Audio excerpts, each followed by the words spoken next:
appreciate it. Yes, Rebecca. How old were you when you performed for the first time? Performed for the first time. I was in a Cub Scout play when I was 8 or 9, but that doesn't count. Really, the first time I performed was in a community theater piece when I was about 17. Was that your own work? Like, when's the first time you performed your own work?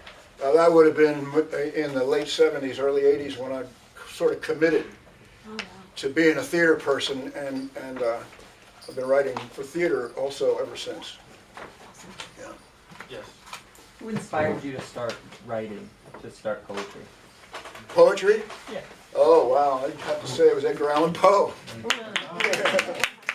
know, I was a kid. I was in 10th grade, I guess, and 10th grade, yeah.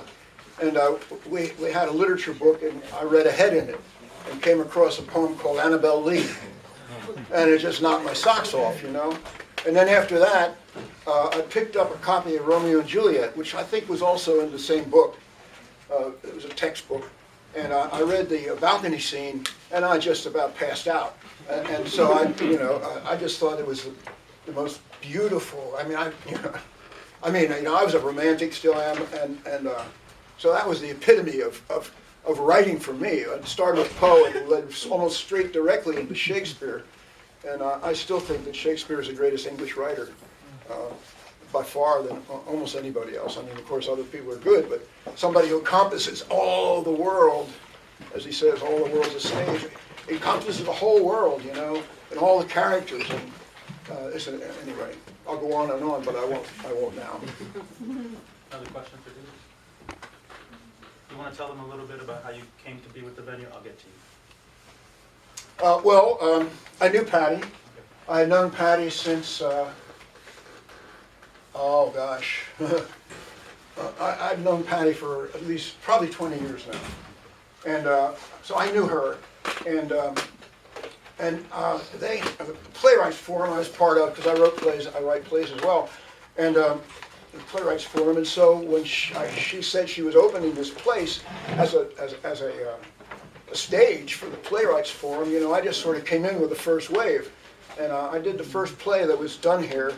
It was a gloomy piece called Cold Day in Hell, written by a guy up in Pennsylvania who was part of the circle of playwrights that we were all part of.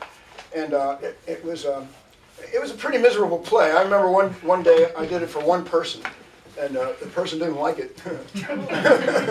But basically it was a guy sitting in a chair for about an hour talking into an imaginary video camera about how he was about to go down to the hospital, pull his wife's plug and kill himself.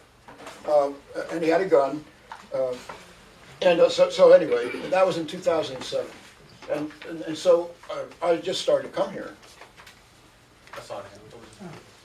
I was going to ask, where do you draw your inspiration from? I'm sorry? Where do you draw your inspiration from? I don't know. It just comes, you know. I don't know. I've always had a head full of ideas that are driving me insane, as Bob Dylan says. We have time for one more question. Yes, Ian. So you said that you're a playwright too, right? Yeah. Is there a specific genre or type of plays that you'd like to write, or is it just all over the board? I like to write. One of the actors that worked with me recently called it head plays. Head plays. I like to write plays that have different levels, and you can read them on different levels and appreciate them on different levels. But I like. Well, this first poem I read tonight was about this drug, this herb, or I don't know what you call it, poisonous drug. But I like to go where those things take me. I like to speculate on what's beyond this world a lot, because after all, we're only here temporarily, and it's kind of of interest to all of us where we go after here. So I'm very interested in that. I have been since I was a kid. Like, what happens when we die? You know, most people don't want to talk about it, but I love to talk about it. One more time for Dee Dee.